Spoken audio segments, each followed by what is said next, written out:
Muy buenos días, un día más en otro programa del Espía del Telón. Volvemos a Brasil, volvemos tras la segunda ronda de las elecciones presidenciales que han dado como resultado, de una forma muy ajustada, una victoria por apenas el 50 con muy pocos decimales de Lula da Silva, que vuelve como presidente de Brasil. Bolsonaro, en consecuencia, queda fuera, pero con un 49, unos pocos decimales, es decir, una victoria por menos de un punto.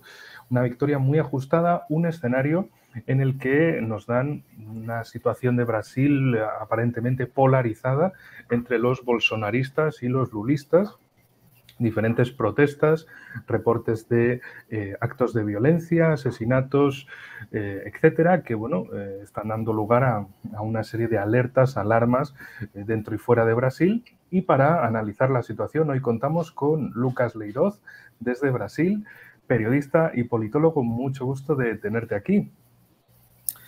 Mucho gusto, Enrique. El placer es todo mío. Un honor estar aquí a hablar de mi país, de los problemas de mi país. No son cosas muy buenas, pero honor es lo mismo. Muchas gracias. Pues vamos a empezar con una serie de vídeos que he encontrado de diferentes protestas para que se vea un poco la situación, cómo está, y a partir de aquí tratar sobre la situación, la polarización que pueda haber, la situación, cómo va a desembocar, esos llamamientos, quizá acertados o no, reales o no, por las noticias que nos llegan, de que hay bolsonaristas o miembros de la, entre comillas, extrema derecha brasileña que llaman a un alzamiento militar para evitar la llegada del gobierno de Lula. Como habíamos visto en el programa anterior con nuestro amigo Rafael Machado, se habló de que de que hubo una campaña electoral basada en la polarización más básica posible. Los lulistas afirmando que Bolsonaro es fascista y desde el lado de Bolsonaro afirmando que Lula es comunista, simplificando así la situación, polarizándola y llevando, bueno, la situación de forma evidente a los extremos. La cuestión es que, bueno, vamos a ver aquí en estos ejemplos y a partir de ahí desarrollamos, si te parece. Sí.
Aí, pessoal, quem está em casa, vem para cá.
Opa, aí.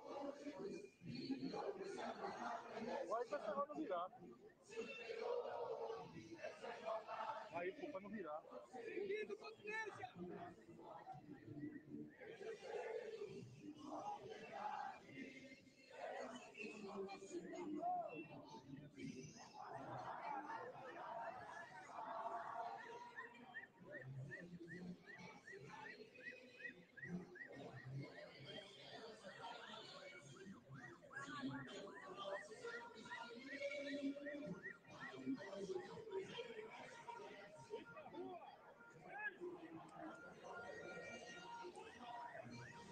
pra cá, pessoal, vem pra cá.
Y aquí terminan esta serie de vídeos. Entonces ahora te paso la palabra para que comentes todo lo que estimes oportuno sobre la situación vista desde Brasil, vista desde allí localmente, no lo que nos llega a través de diferentes medios de una forma fragmentada, sino danos todo el contexto necesario para entender la situación. Sí, muchas gracias. Entonces,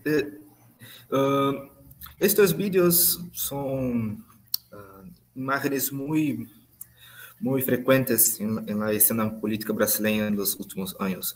Las personas toman las calles con las ropas amarillas para apoyar a Bolsonaro y con las rojas para apoyar a Lula. Entonces son cosas muy comunes. Pero lo que hay de especial en estas protestas de los últimos días es precisamente el lugar, el local escogido para hacer las manifestaciones. Las protestas, en casi todos los vídeos que han circulado en internet, son muy cerca de unidades militares, muy cerca de cuarteles del ejército y demandando la intervención militar. Antes de 2018, antes de Bolsonaro tomar el poder, había muchas de estas protestas, pero con Bolsonaro en poder, las personas se olvidaron de pedir por una intervención. En la cabeza de los votantes de Bolsonaro ya había un militar en poder, entonces no hay que demandar algo en ese sentido. La victoria ya había sido alcanzada, entonces estaba terminado. Pero se han pasado 4 años, las personas han visto que había una nueva oportunidad de votar, que los votantes de Lula tendrían la oportunidad de votar en Lula, y entonces estos protestas por intervención militar han retornado. Esto ha sido muy incitado, muy fortalecido también por Bolsonaro cuando él habla de la existencia de errores en el cálculo de los votos y la posibilidad de fraudes electorales. Yo voy a hablar de eso después, es solo una cuestión que necesita ser mencionada, pero no voy a aprofundarme en esto ahora.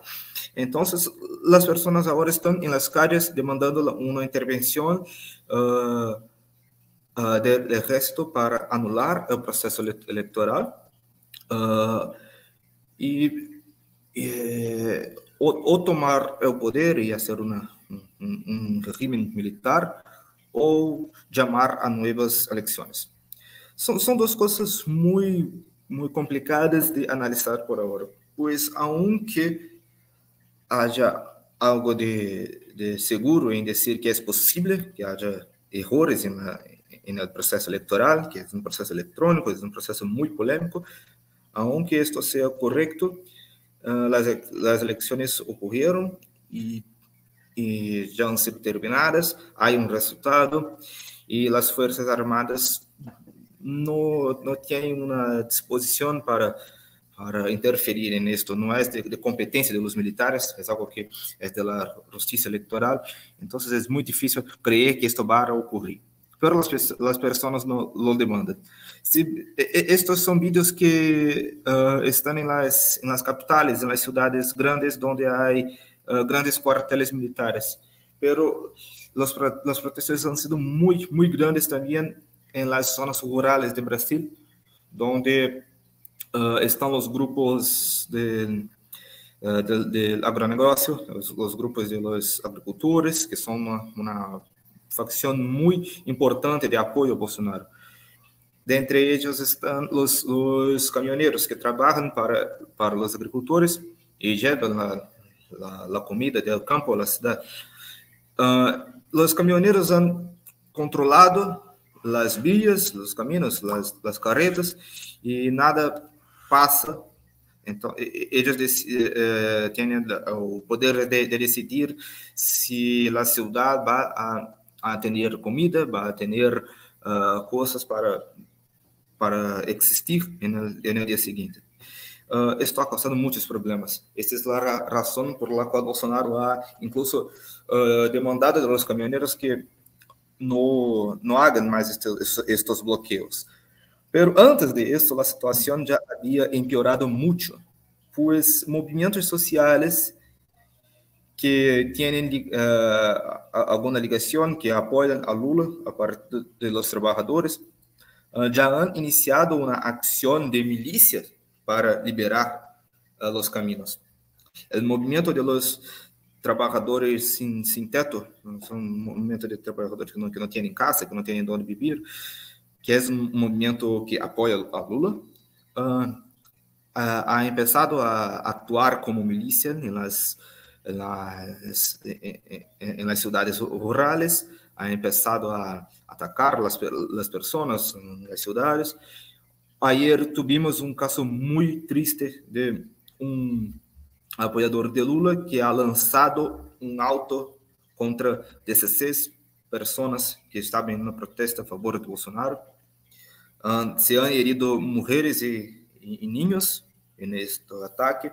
Entonces, esto es el reflejo perfecto para analizar la polarización de Brasil.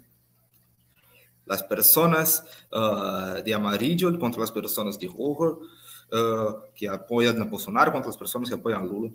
Eso es Brasil actual. No hay más una unidad democrática. Las personas no tienen más el respeto mutuo, no se reconocen una a la otra como ciudadanos que tienen el derecho de elegir quien quiera. No es más eso. Es una situación casi de conflicto civil, donde un tiene odio absoluto al otro. Es muy complicado, pero no ha empezado ahora. Es algo que viene de muchos años. Es algo que, si vamos a ver desde el último gobierno PT, con Dilma Rousseff, donde se han crecido las derechas políticas en Brasil, en oposición, es algo que desde aquel tiempo se ha crecido mucho. Pero por los últimos 4 años, como he dicho, debido al hecho de haber un presidente de derecho, un presidente que ha sido militar, todo eso, las protestas se han disminuido. No han sido tan grandes. Pero Lula está de vuelta. Lula ha sido preso, ha sido condenado, y después todo esto fue revertido. Él ya puede ser un candidato, já foi eleito, já será o novo presidente no próximo ano. Então, as polarizações serão volvidas de uma forma muito brutal, muito avassaladora. Não sei se as pessoas em outros países han visto, pero durante las campañas electorales han ocurrido por, no sé exactamente cuántos, pero creo que 2 o 3 asesinatos en razón de oposición política. Lulistas matando a bolsonaristas y bolsonaristas matando a lulistas. Esto es la situación de Brasil actualmente. Después voy a decir por qué creo que se ha inflamado de esta forma, porque esto atende a los intereses de unos grupos específicos. Vamos a hablar de eso después, pero por ahora es eso. Hay polarización, hay mucha polarización y es un camino muy peligroso. Podríamos hablar de que hay una especie de dos mitades de Brasil. En la ocasión anterior se hablaba, incluso desde algunos sectores en Brasil, de un nordeste dominado por el lulismo y de un sur de Brasil dominado por el bolsonarismo. Es decir, es digamos, una división real aproximadamente de esta forma. Es decir, nos dejaría las dos zonas más pobladas de Brasil, la costa del Atlántico, con dos sectores, el nordeste como el sector lulista, donde es mayoría, y un sector centro-sur, donde sería bolsonarista. Esto lo digo por si la cuestión de división política tiene un asiento territorial o es de una forma fragmentada en todo el país. Si en estas zonas, como se venía diciendo anteriormente, pues efectivamente, digamos, en la zona sur Bolsonaro, la zona norte-nordeste es lulista. Sí. No es algo tan exacto como algunos lo dicen, pero esto existe. De hecho, esto existe. El nordeste es una región muy favorable a Lula y por razones muy claras, por razones que son correctas. Lula ha hecho muchas cosas por estas personas. De hecho, es un representante de la región, es alguien con quien ellos pueden ver y saber que es uno de ellos. Entonces, es algo que tiene un sentido político profundo. Pero quando vamos a analisar a situação por uma via econômica mais profunda, vemos também que Lula se ha quedado tanto tempo em poder e ha hecho muitas coisas, pero não ha hecho tantas coisas a ponto de sanar estes problemas. O Nordeste continua sendo a região mais problemática de Brasil em termos econômicos. Há muita situação de miséria, de hambre, e estes problemas não han sido sanados por Lula. Lula ha dado crédito a estas pessoas, ha dado o poder de compra a elas, pero não ha hecho grandes projetos de desenvolvimento para generar emprego, generar renda de verdade, solucionar o problema por los años siguientes. Entonces, con Bolsonaro, la situación empeoró mucho, la miseria ha volvido de forma muy brutal a estas regiones. Entonces, ahora ellos votan en Lula de forma más clara, esperando que un milagro pueda ocurrir. En sur de Brasil, la situación es razonablemente contraria. En las zonas centrales de los estados de Goiás, de Mato Grosso y después al sur con Santa Catarina, Paraná y Rio Grande do Sul, la situación de apoyo a Lula es muy clara, pues son regiones no ricas como piensan algunas personas, no son regiones que están llenas de personas ricas, personas que que tienen mucho dinero y son contra los intereses de los pobres, no es esto, pero son regiones de más grande igualdad social, son regiones donde hay algunos sectores económicos que apoyan a Lula, como los agricultores en los estados centrales, los que plantean la soya, los dueños de las zonas rurales. Entonces, estos sectores apoyan a Bolsonaro. Entonces, con el tiempo, la polarización se fue empeorando y hay una división territorial. La parte sudeste de Brasil, donde hay Rio de Janeiro y Espírito Santo, y Minas Gerais, también São Paulo, pero de forma más clara en Minas Gerais, es una región más difundida entre estos apoyadores de Lula y Bolsonaro. No hay algo tan claro. En la región que yo vivo, aquí en Rio de Janeiro, por ejemplo, la mayoría de las personas votan por Bolsonaro. Y es una región pobre en comparación con otras regiones. Por ejemplo, yo no vivo cerca de Copacabana, de Ipanema, que estas son regiones donde votan a Lula, pues son regiones más postmodernas, son inclinadas a las opciones ideológicas de la izquierda occidental.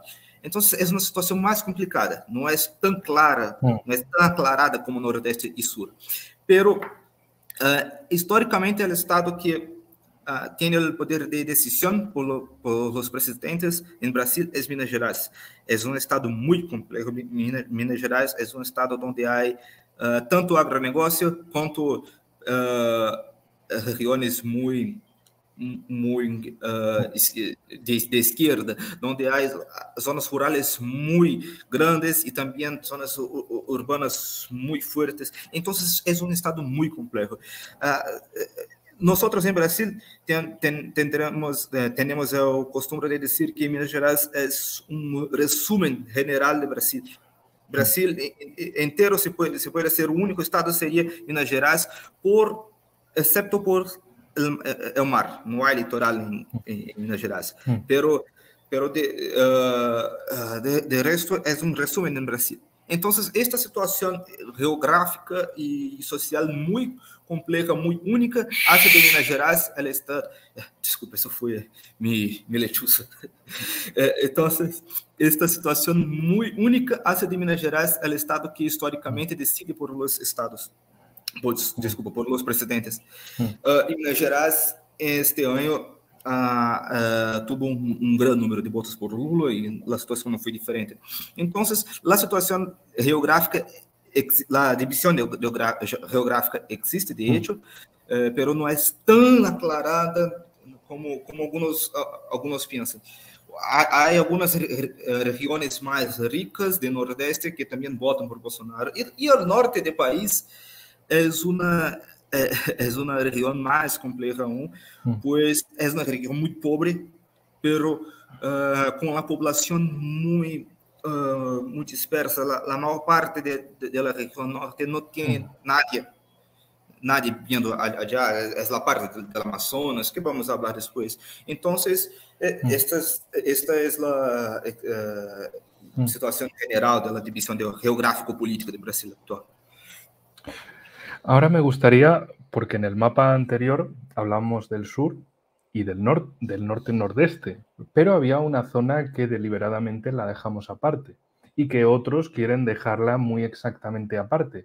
Me refiero, por ejemplo, a mensajes como el de un actor, Leonardo DiCaprio, cuyo tuit de 31 de octubre de 2022 señalaba lo siguiente: el resultado de las elecciones brasileñas presentan una oportunidad para cambiar el rumbo de la historia, no solo para Brasil y el Amazonas, sino para el mundo.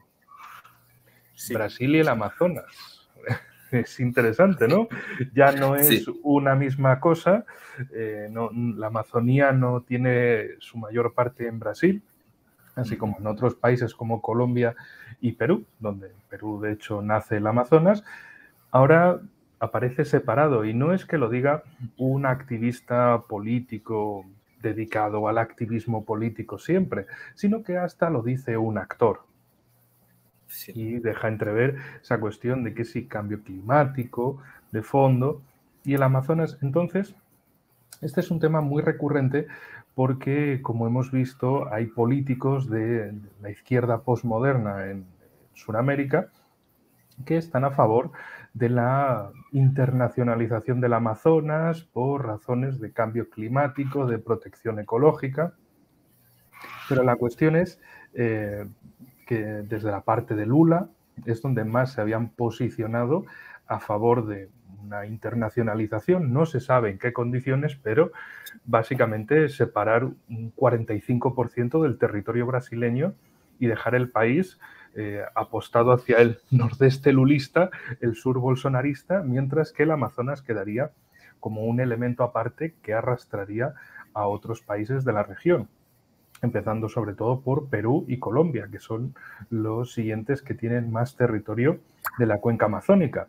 Esto es un tema fundamental porque es, digamos, desde Europa es un tema que no se entiende en muchas ocasiones porque no es algo que aquí se esté hablando de la internacionalización de un río y de la separación de territorio nacional para formar una entelequia en no se sabe en manos de quién, de la ONU, de otra organización internacional creada para eso, a dónde irían a parar los beneficios de los recursos naturales que, como hablábamos en el programa anterior de Brasil, calificábamos el Amazonas o la Amazonía como el supermercado geopolítico de los recursos naturales.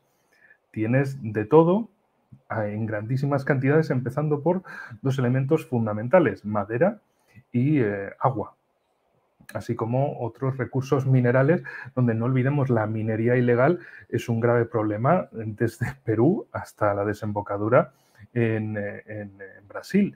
Es decir, minería ilegal, contaminación de las zonas naturales, etcétera, etcétera, explotación de esos recursos, expolio de esos recursos naturales, que ya sucede estando dentro del amparo de dos estados supuestamente soberanos y capaces si quieren, en casi todos los casos, pero la cuestión está ahí. Ese escenario de la fragmentación, la destrucción por otros medios de estados que todavía son gigantescos. Si mal no recuerdo, Brasil tenía más de 7 millones, o tiene todavía afortunadamente más de 7 millones de kilómetros cuadrados.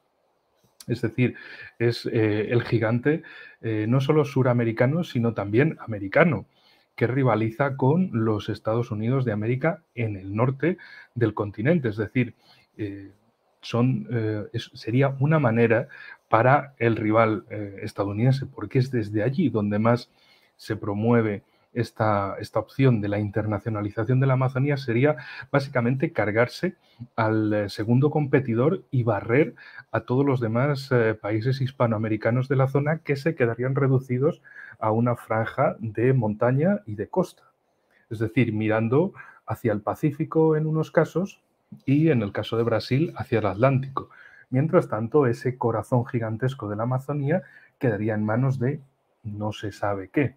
Entonces, me gustaría tratar contigo este tema porque, si bien se acusa, se enfoca a los lulistas de ser los partidarios de la internacionalización de la Amazonía, si esto es exactamente así, cómo es de esta forma, y si si Lula ha hablado en estos días de alguna cuestión relativa a la Amazonía o durante la campaña electoral, es decir, durante septiembre y octubre, sí habló de, bueno, como utilizan también los mismos términos de Petro, incluso meter a la OTAN y a Estados Unidos en la Amazonía colombiana para proveer supuestamente de seguridad. Pero, claro, no deja de ser un elemento extranjero, doblemente extranjero, por un lado norteamericano y por el otro lado una organización del Atlántico Norte metida en el Atlántico Sur, lo cual en principio no tiene ningún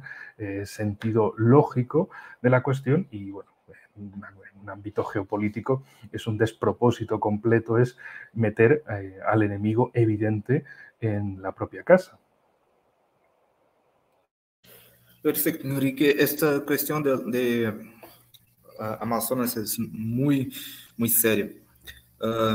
Y Lula recién ha hecho muchas hablas públicas con la promesa de hacer una administración internacional de Amazonas. No sabemos qué es eso, la administración internacional, no sabemos qué quiere decir con esto. Lula ha incluso dicho algunas veces, más recientes, que esta administración internacional, esta cooperación internacional en Amazonía no va a herir la soberanía brasileña. Yo no entiendo cómo esto es posible, cómo es posible traer otros países para cooperar en Amazonía sin herir nuestra soberanía sobre estas regiones. Es una situación muy compleja, muy extraña.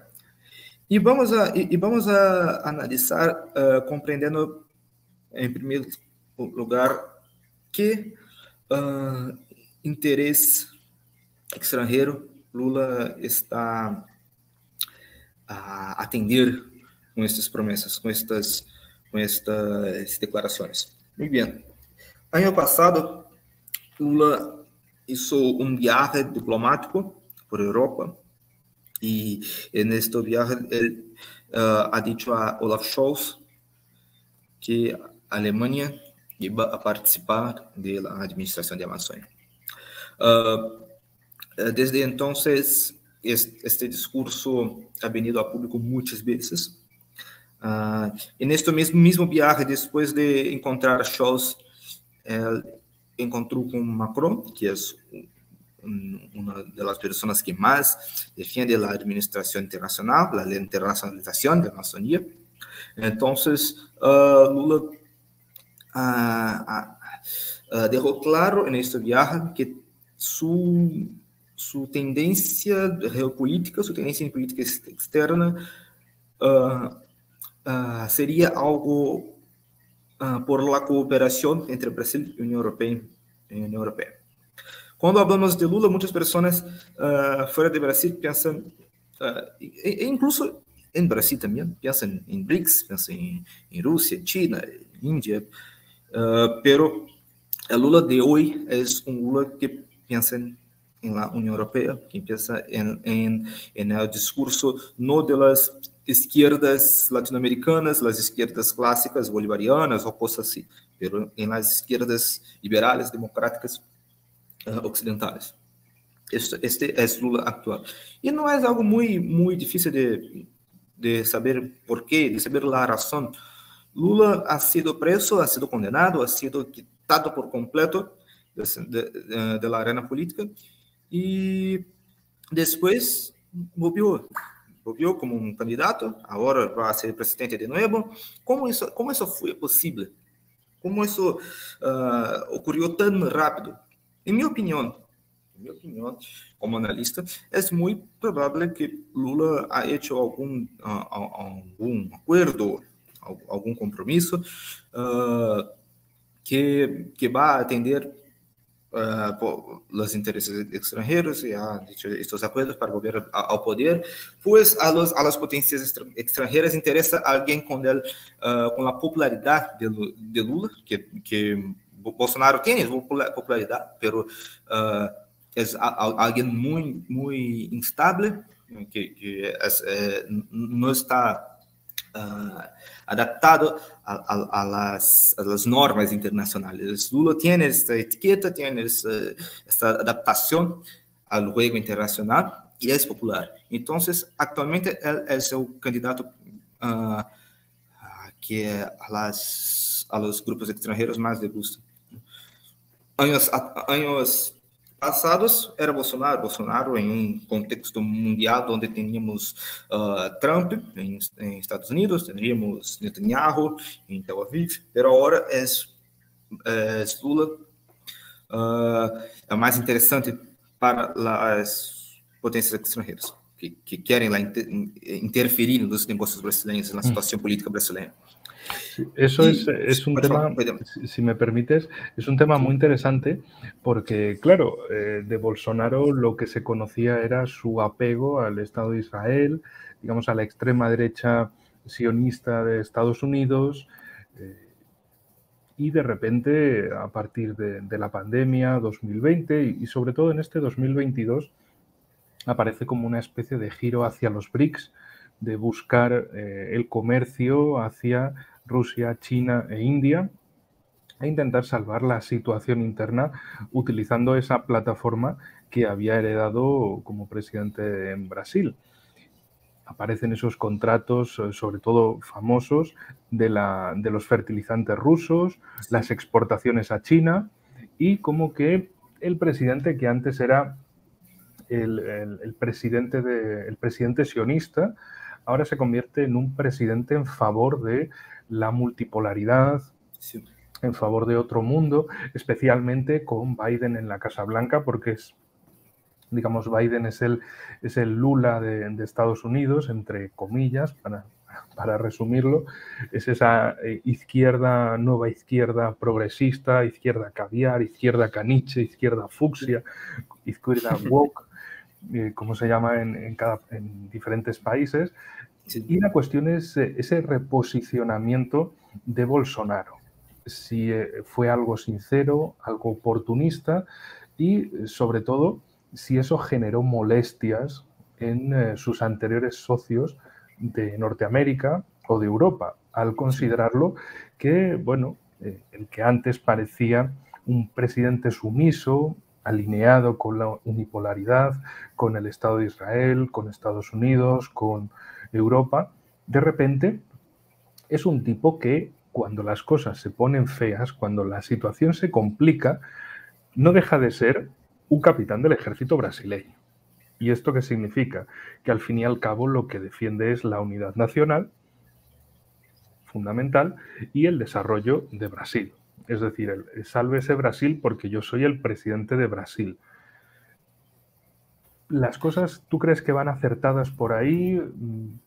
¿Cuál es tu perspectiva al respecto? Porque es algo que desde fuera se ve, se intuye, se considera a partir de diferentes noticias, pero es algo que, bueno, sin estar en el contexto mismo, con todas las noticias que tú puedes tener, pues queda en el terreno de las hipótesis.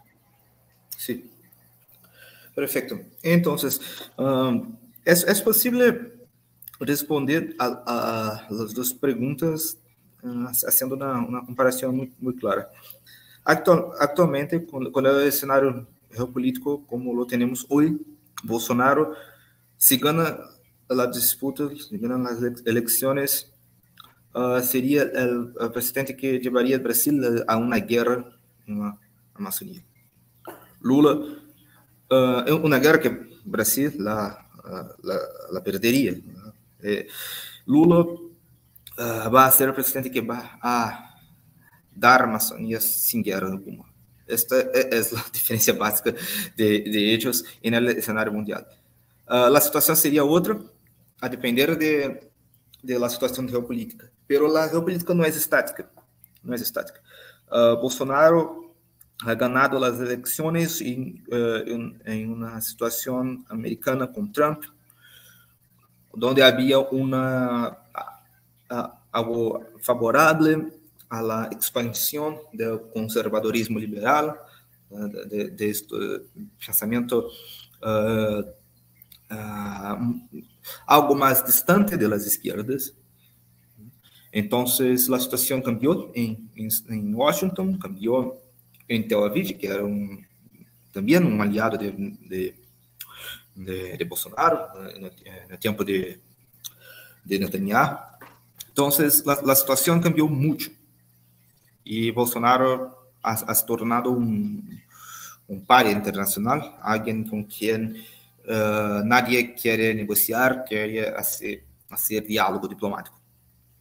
Esto ha empeorado la situación en torno de Amazonía, pues con Bolsonaro, Biden, Macron, Scholz, todos los los grupos extranjeros interesados en los recursos naturales de Amazonía tendrían los argumentos necesarios para avanzar esta idea de internacionalización como una crítica a la política ambiental, la política ecológica muy mala que Bolsonaro ha conducido durante los años en poder.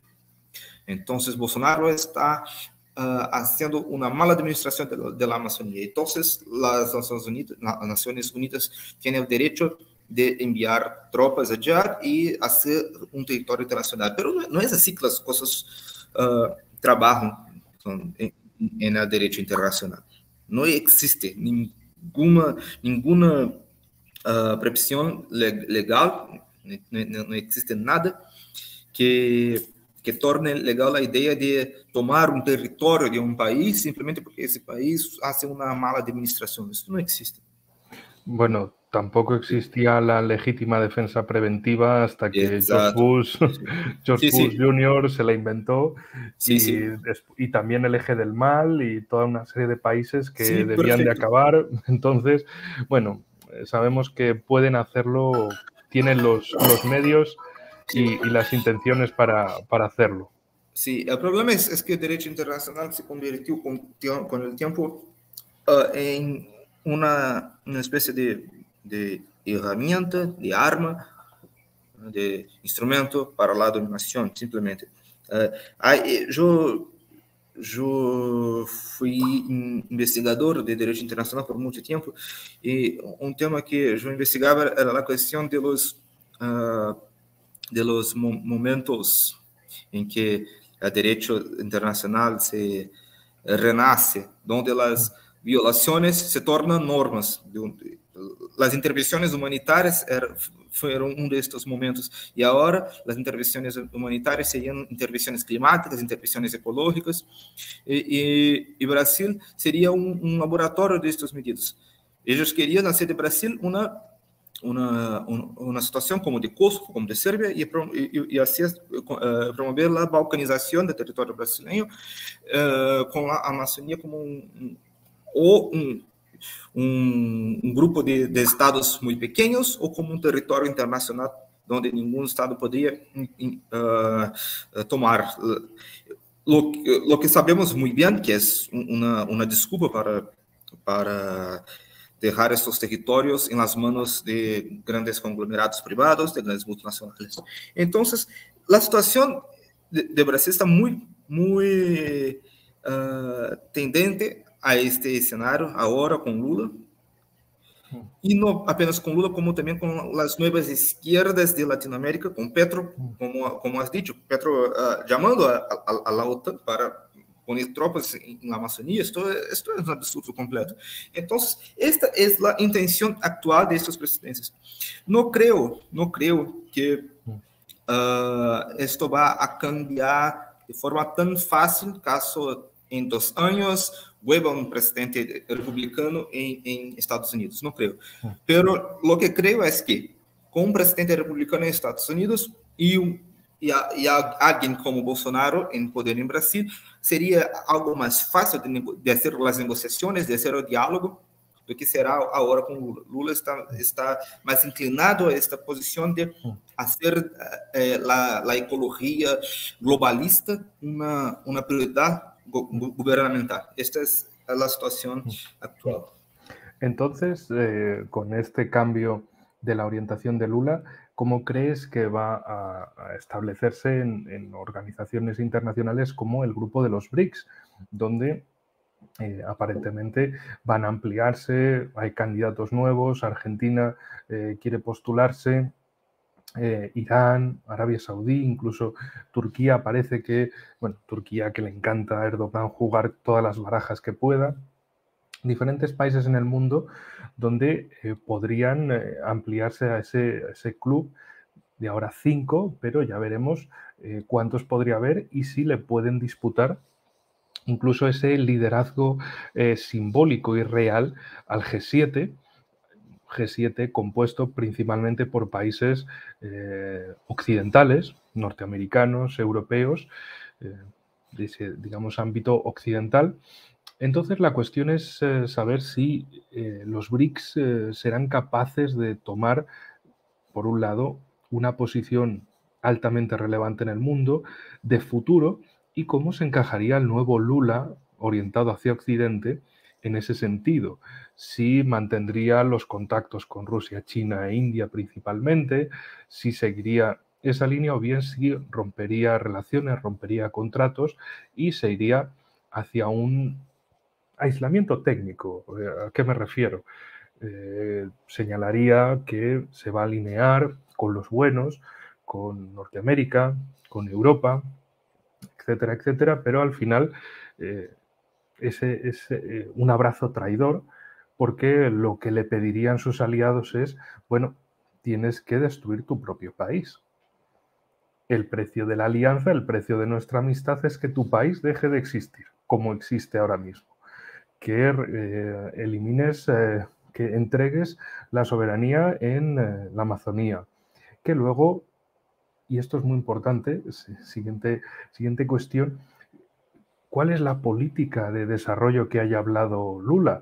Es decir, quiere fomentar una industrialización de Brasil, quiere aumentar la producción agrícola en Brasil, quiere llamar a algún tipo de regularización de las condiciones de trabajo, la mejora del empleo en Brasil, o simplemente ya es un político que podríamos homologar a cualquier político de la izquierda occidental, basada en abrazos, buenas intenciones, palabras vacías, discursos sin sentido, en definitiva un Boric con muchas canas y calvas. Un Petro más anciano todavía, un personaje de ese estilo de la, digamos, de la izquierda más vacía, absolutamente, aunque se supone que es su partido, es el partido de los del trabajo o de los trabajadores. No, era Partido do Trabalho. Trabajadores, sí. Trabajadores. Entonces, esa es la cuestión. Y de momento eso. Te lanzo esa pelota ahora. Sí, perfecto. Entonces, la cuestión internacional con Lula será, en mi opinión, yo lo creo, una versión más pro-europea, más pro-occidente, pro-oeste, del multilateralismo que ha sido muy fuerte en los gobiernos anteriores de Lula. Lula no es un político en defensa de la multipolaridad. Muchos piensan de esta forma, pero esto no es verdad. Es un multilateralista, alguien que está en favor de un mundo centrado en el Consejo de las Naciones Unidas, en el diálogo de las naciones en desarrollo con las naciones del G7. Entonces, esto es lo que define Lula. Algún espacio para negociación internacional para los países pobres, pero no es alguien en defensa de la multipolaridad como la conocemos, como un mundo donde hayan múltiplos, varios blocos regionales de poder, con total soberanía sobre sus regiones. Eso no es la visión de Lula. Su ministro de Relaciones Exteriores pasado, Celso Amorim, que puede ser que vuelva para la misma posición, no sé, ha dicho recientemente que defiende un mundo multipolar. Pero cuando vamos a ver sus ideas, cuando vamos a escuchar sus discursos, a leer sus libros, vemos que lo que él llama de multipolaridad es simplemente multilateralismo, no es multipolaridad de verdad. Entonces, esto es la primera respuesta. ¿Y qué esto implica para los BRICS? Yo creo que Lula no puede dejar por completo sus alianzas antiguas, sus relaciones con los BRICS antiguas. Esto es algo que ha hecho la imagen internacional de Lula. Esto no va a cambiar tan fácilmente. Él va a negociar con los BRICS, él va a tener un espacio dedicado a los BRICS, a los países emergentes en general, pero con una posición más inclinada, más de punta para el occidente. La posición de Lula actual es muy simple de ser compreendida cuando oímos sus palabras sobre el conflicto en Ucrania. Lula no va a decir que la Ucrania actual, la Ucrania contemporánea, hace un masacre en Donbass, que la operación rusa fue algo para salvar las vidas de estas personas. No va a decir nada de esto. Él va a decir simplemente que Zelensky y Putin son igualmente responsables por el conflicto. Esto dijo Lula. Los dos son igualmente responsables. Esto es algo muy complicado de ser dicho por alguien que está en BRICS. No vemos este discurso por los otros líderes de BRICS. Ellos tienen una posición verdaderamente neutra. No vamos a decir nada. Es una cuestión regional que va a Rusia decidir con Ucrania. Lula no. Lula tiene una posición muy clara de condenar a los dos lados. Zelensky ha hecho muchos errores, pero no es posible admitir que Rusia tenga una operación militar. Entonces, esta es la posición de Lula, una posición que no quiere acabar completamente con el diálogo con los BRICS, pero quiere hacer este diálogo apoyando también al occidente en algunas cuestiones. Entonces, los apoyadores internacionales de Lula saben muy claramente que él no puede simplemente destruir todo su legado, no puede simplemente romper las relaciones con los BRICS. Él va a tener una posición más ambigua. Esto está claro, pero yo no sé cómo será posible para Lula conducir esta posición de juego duplo, apoyando dos lados diferentes, cuando la propia integridad territorial de Brasil está amenazada por uno de estos lados, enquanto al mismo tiempo es defendida por el otro lado. Nosotros hemos visto Rusia votando en las Naciones Unidas contra proyectos por la internacionalización de Amazonia. Entonces, nosotros tenemos el BRICS en favor de Brasil, el occidente contra. ¿Cómo va Lula a conducir este juego? No sé, pero es su misión, es su tarea. Y algo que es muy importante decir, si Lula no cumple, no termina esta tarea de forma favorable a sus actuales apoyadores internacionales, ellos pueden simplemente quitarlo de poder. Nosotros sabemos que esto es posible. Hoy, las revoluciones coloridas, las operaciones de guerra híbrida, ellos pueden quitarlo de poder y poner en el cargo Geraldo Alckmin. Geraldo Alckmin, que es alguien completamente pro-occidente, que no tiene ninguna opinión pro-BRICS. Entonces, Lula está con una arma en su cabeza, tiene que hacerlo, y si no lo hace, será quitado del poder. Y cuando volvemos al escenario interno, doméstico de Brasil, la situación es la misma.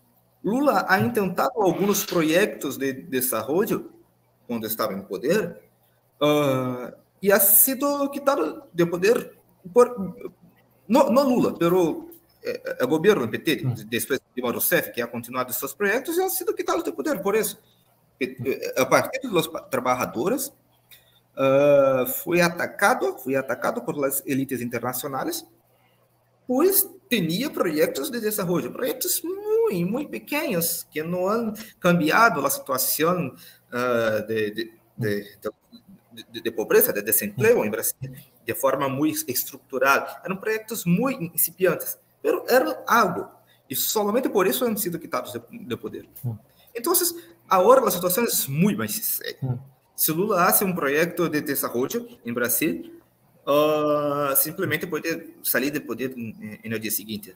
A situação é esta. Por esto, creo que Lula solamente vai a ter políticas sociais de expansão de crédito. Vai a dar dinheiro aos pobres para ter algo que comprar para combater. Estas são as políticas de combate à hambre. Dar dinero para comprar comida, no da empleos. Yo creo que será algo en este sentido. Entonces sería algo similar a lo que hemos visto en otros países, precisamente del ámbito suramericano, sí, donde en vez de acometer reformas estructurales, en vez de llevar a cabo una política de modernización de la agricultura y la ganadería, regularización de la minería, desarrollo industrial, pues al final se convierte en, bueno, ¿qué exportamos? Esto, esto y esto. Pues sí, con ese dinero damos pequeñas ayuditas a los pobres para que sean un poco menos pobres, pero que sean nuestros votantes y que siga la situación. De lo que comentabas ahora, entonces entiendo que el PT es un partido domesticado, es un partido bajo control, que bueno, no representa ninguna amenaza sistémica, es decir, el comunismo no va a llegar de ninguna manera a Brasil, no representan ni un intento de volver a la Unión Soviética por sus relaciones con la República Popular de China o Rusia. Simplemente eso es una carcasa propagandística que les echan desde otro lado, pero son un partido de izquierda domesticada, de izquierda woke, y que Lula ha ganado porque es Lula, porque había sido presidente, porque tenía ese bagaje histórico, esa imagen, y que, bueno, habíamos comentado también en el programa anterior que él arrasó con toda la izquierda en Brasil. Es decir, había otros candidatos que estaban haciendo su campaña electoral, pero ante Lula es que era Lula.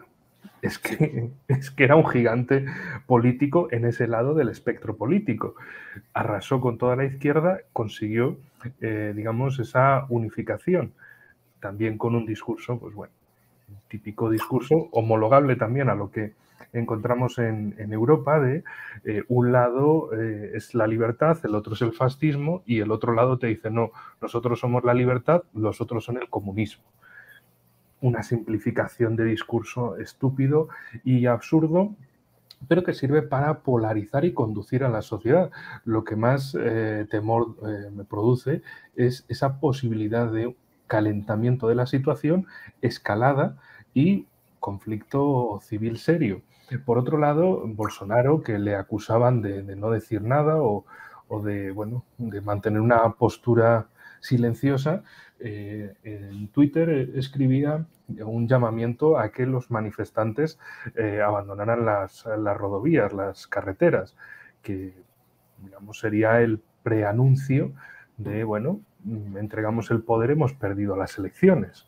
Porque otra parte de su círculo político parece ser que sí, ya han reconocido que han perdido las elecciones, pero la cuestión aquí es el estrecho margen, es que es menos de un punto que ha marcado la diferencia entre la victoria de uno y otro. No es 60-1, 40 el otro. Es que uno es 50, un poquito y el otro es 49, un poquito. Entonces tenemos una situación de polarización y de, bueno, hablabas de guerras híbridas, el tema que he estudiado bastante. Así han empezado, por ejemplo, conflictos en Siria o Libia, con esa pequeña fragmentación que mezcla lo político con lo territorial para romper el país a partir de ciertos núcleos de tensión. Espero y deseo que el país sí que se mantenga unido y sin guerra civil. Eso sí, la tensión parece que no se va a resolver muy rápido. porque tenemos, bueno, también de qué manera va a gobernar Lula, si va a hacer, qué va a hacer en este año, si se presume que va a hacer algo o ahora simplemente las miradas están puestas en el traspaso de poder y nada más. Sí. Entonces, la cuestión de la domesticación de PT es muy clara. Es una izquierda que no simplemente está domesticada, es domesticada desde su origen. El PT tiene este propósito en su existencia. Antes de PT, teníamos en Brasil una tradición de ideologías políticas no liberales de izquierda, pero algunas de ellas más conservadoras, como el trabalhismo de Túlio Vargas, de Leonel Brizola, que es la más grande tradición política no liberal de Brasil. Tiene sus bases ideológicas no en los escritos de Karl Marx, pero en los escritos de los teólogos católicos, en la Rerum Novarum de la Iglesia Católica. Entonces, esta es la tradición de la izquierda brasileña. Es una izquierda no marxista, no frankfurtiana, no algo de tipo, es una izquierda brasileña, de hecho, que respeta las raíces católicas del país, las raíces tradicionales. Y era algo muy popular, muy fuerte, que tenía candidatos muy fuertes, y Lula llegó para acabar con todo esto. Incluso Lula ha sido muy ayudado aún durante en el periodo del régimen militar brasileño. Lula ha sido enviado a Estados Unidos, es una cosa que muchos se olvidan de hablar, que hace parte de la biografía de Lula, pero muchos simplemente no quieren hablar de eso, pero en su juventud política, aún en los primeros años de su militancia, Lula, con un régimen militar activo en Brasil, Lula ha ido a Estados Unidos a hacer entrenamiento político. Yo me he olvidado ahora la Universidad Americana que ha estado por un tiempo, pero es algo que está en su biografía, que es algo que es muy necesario de leer, de comprender, para saber quién es Lula. Es la izquierda privilegiada por Estados Unidos, por las élites brasileñas por Occidente, por las élites internacionales, para no haber espacio de crecimiento para las izquierdas verdaderamente brasileñas, las izquierdas que eran históricamente privilegiadas por la población brasileña. Entonces, este fue el proyecto Lula, el proyecto de una izquierda. Es un dicho popular muy común en Brasil, que el PT es la izquierda que le gusta a la derecha. Esto es un resumen de la situación. Sí. Esto no ha cambiado, esto ha empeorado. Ahora no es simplemente un partido domesticado, es un partido domesticado que tiene relaciones muy más notorias, más públicas con las ONGs de George Soros, con los gobiernos europeos, con el Partido Demócrata Americano. Es algo muy más explícito, muy más peligroso. Entonces, ha empeorado mucho. El PT hoy no es simplemente domesticado, es casi que abiertamente una izquierda del Partido Demócrata Americano. Es una... Hay un tema ahí que has mencionado, el tema del catolicismo en Brasil, y yo lo enfocaría también desde otro lado, la cuestión del pentecostalismo en la política brasileña, que está, desde lo que yo conozco, muy relacionado con el ámbito de la derecha liberal, digamos, del sector bolsonarista, más que desde el sector lulista, es decir, sería parte de esa derecha liberal norteamericanizada y que, bueno, que tiene ese rechazo, incluso a veces han llegado vídeos a España, se han hecho famosos en círculos españoles, de estos pentecostalistas, que me cuesta hasta pronunciarlo, destruyendo imágenes religiosas católicas, es decir, al más puro estilo Daesh. Las imágenes que vemos en Siria o en Irak son las mismas que vemos en Brasil en un clima tropical. Entonces, ¿cuál es la presencia de estos grupos? Si es, bueno, yo lo considero más una política religiosa que no una religión, es decir, es algo que está intrínsecamente unido a la voluntad política, a la voluntad de poder, más que a una cuestión de iluminación religiosa de los creyentes. Pero bueno, eso es ya mi perspectiva.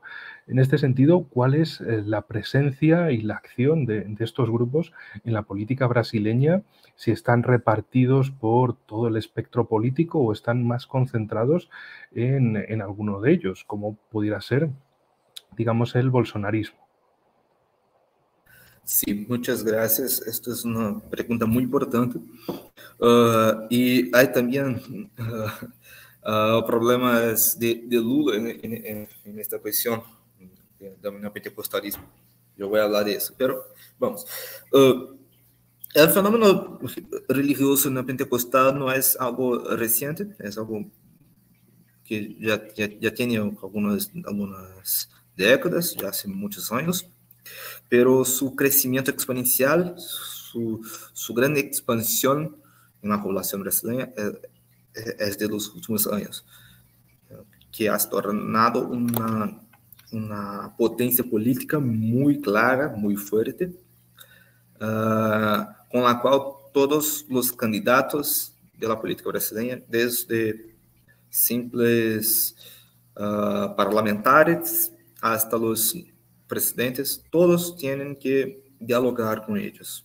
Todos tienen que tener algún diálogo diplomático con los neopentecostales. Los neopentecostales son muy fuertes en Brasil y tienen un poder activo de violencia política, lo que es muy importante.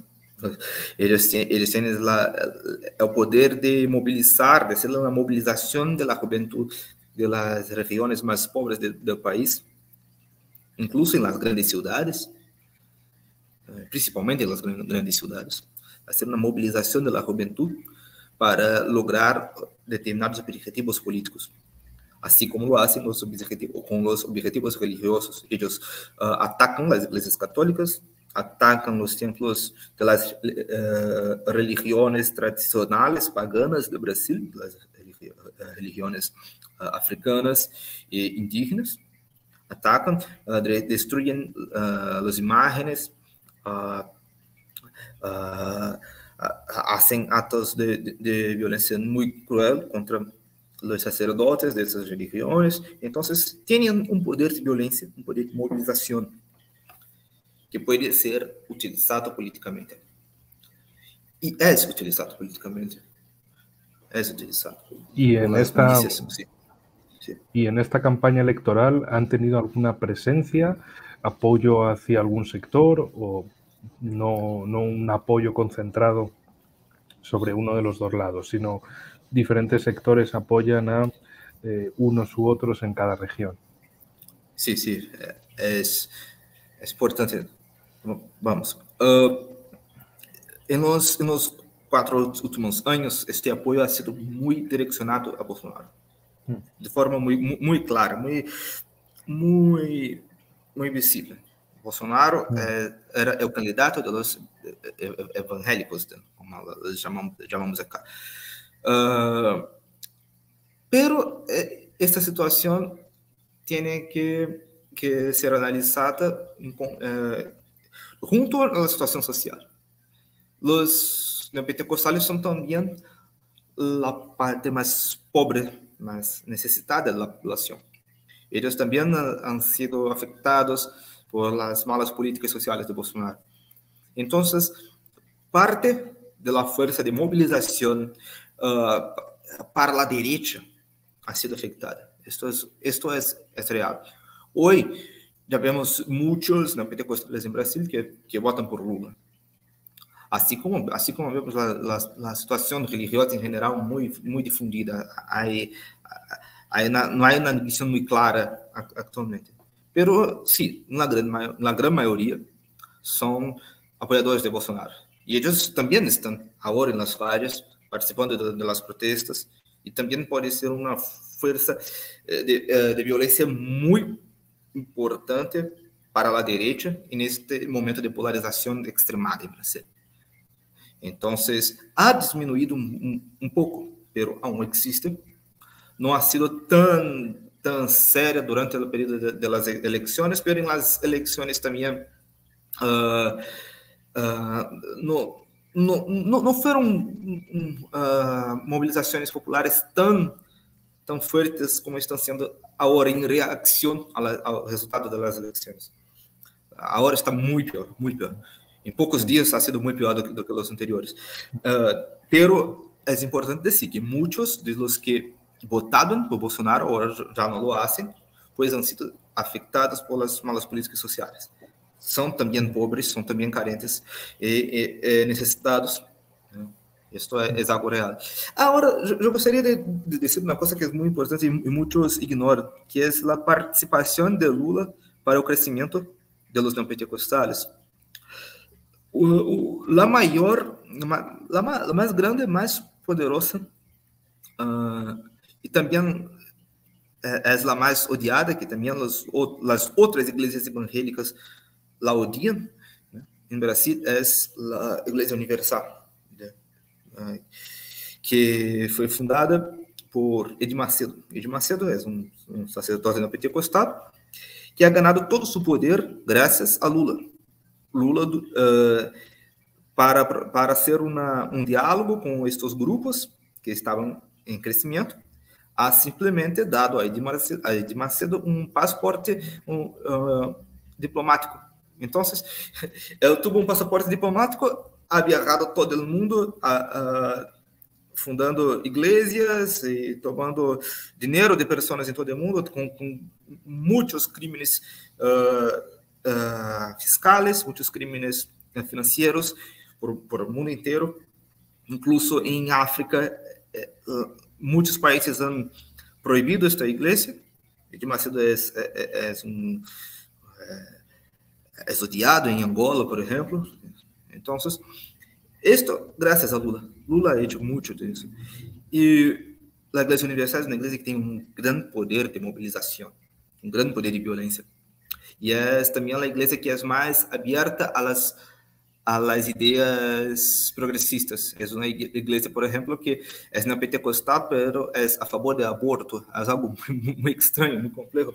Pero es un factor importante de analizar para ver que, aunque históricamente estos grupos estén alineados con la derecha, pueden ser también movilizados por la izquierda. E eu creio que isto pode ocorrer e que vai a ocorrer à medida que a polarização empeore nos próximos años. Entonces, bueno, ya llevamos más de una hora de programa, ya es el momento de entrar hacia las conclusiones y de volver, para cerrar el círculo, sobre el principio de nuestro programa. Movilizaciones frente a cuarteles de las Fuerzas Armadas de Brasil. Movilizaciones pidiendo la intervención militar para salvar Brasil de la llegada de Lula, del comunismo, esas cosas que lleva aparejada Lula, no las que dicen, sino las que verdaderamente va a llevar. Entonces la pregunta es, ¿de verdad hay militares que se hayan posicionado a favor de una intervención militar, que estén llamando a un despliegue de seguridad, no un despliegue ofensivo, no una toma de instituciones políticas y judiciales, sino controles de seguridad, evitar la violencia? Es decir, ¿ha habido alguna declaración por parte del estamento militar en el sentido que sea, o simplemente han estado al margen y han dicho, miren, esto es un problema político, a nosotros no nos meta? Perfecto. Entonces, no hay, en mi opinión, ningún movimiento por las Fuerzas Armadas en esa dirección, de hacer una toma de poder, una toma institucional. Yo conozco a los militares, yo tengo relaciones muy próximas con grupos de investigación. Yo soy investigador en la Escuela Superior de Guerra, que es el centro de los más grandes think tanks militares brasileños. Yo conozco muchos de ellos y nunca he visto nada en esta dirección. Ellos incluso ignoran por completo ese tipo de tema. Para ellos no es importante, es como que una locura, algo que es de locos, es de quienes no entienden nada de la vida institucional. Los militares tienen un compromiso con la democracia, quieren la democracia. Y esto es algo muy simple de ser comprendido. No es la toma institucional, el golpe de Estado, el acto de tomar el poder, no es algo muy simple de ser visto, de ocurrir en países como Brasil. Es algo que ya ha ocurrido mucho en los tiempos anteriores, pero ahora las tomas militares de poder son casi que exclusivas de las regiones más pobres, más afectadas por el imperialismo, las regiones más excluidas del juego internacional. Es algo que ocurre todo el tiempo en pequeños países africanos, en pequeños países asiáticos, pero no se ve en algo como Brasil. Pues tiene Brasil una estructura institucional muy más fuerte que estas pequeñas repúblicas. Entonces no es algo tan simple de ocurrir. Pero que puede ocurrir, puede. Caso si la polarización se empeore tanto a punto de hacer un estado de guerra civil. Entonces sí, la polarización puede llevar a los militares a cambiar de opinión y empezar a pensar una toma de poder. Pero por ahora no es algo que esté en el pensamiento militar brasileño.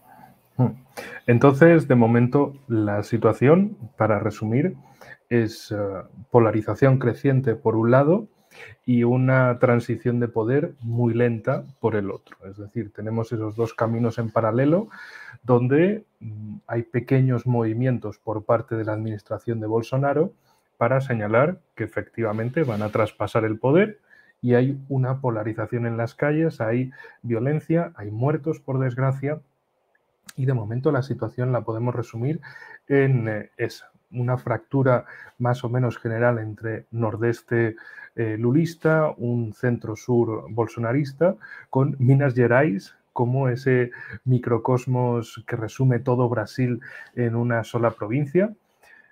Y bueno, y a partir de aquí solo podemos dejar en un agradecimiento, en primer lugar a ti, Lucas, por todo este tiempo que nos has prestado, a toda la audiencia que nos ha escuchado y que, como siempre, le animo a dejar un me gusta, comentarios siempre respetuosos y educados o serán eliminados, suscribirse, compartirlo si desean y bueno, nos veremos en un próximo programa, si tú quieres. Aquí estás siempre invitado para hablar de Brasil o, si quieres, de otros temas de la realidad internacional que tanto tiene en todo el mundo y que tantas implicaciones vemos que, bueno, existen, no solo es Brasil, es Suramérica, también es la geopolítica en el Atlántico Sur, donde Brasil también puede decir mucho, influencia hacia África, y la influencia hacia Eurasia con los BRICS, con especialmente el triángulo Rusia, China e India, que vemos cada vez más reforzado a nivel interno con la Organización de Cooperación de Shanghái, es decir, a nivel asiático, y a nivel mundial a través de los BRICS y del comercio bilateral entre Rusia-China con diferentes países. La cuestión ahora es seguir el tema y tal vez dentro de unos meses o unas semanas volver aquí y repasar la situación. Sí, perfecto, Enrique. Muchas gracias por esta charla. Fue una oportunidad increíble de hacer esta comunicación con nuestros oyentes de España y de los países latinos. Es algo a seguir acompañando, a seguir a ver, pues la situación en Brasil no es fácil. La polarización va a crecer aún más, yo lo creo. Y tenemos que tomar las precauciones, las medidas para evitar que esto genere un estado de guerra civil que venga a privilegiar los proyectos de internacionalización de nuestros territorios, los proyectos de balcanización del territorio brasileño. Esto es el mayor peligro, el más grande peligro para nuestro país. Entonces, muchas gracias. Pido disculpas por mi español. Yo no hablo español, hablo portuñol, que es la lengua de Latinoamérica, pero a mí me gustaría también volver un día. Muchas gracias.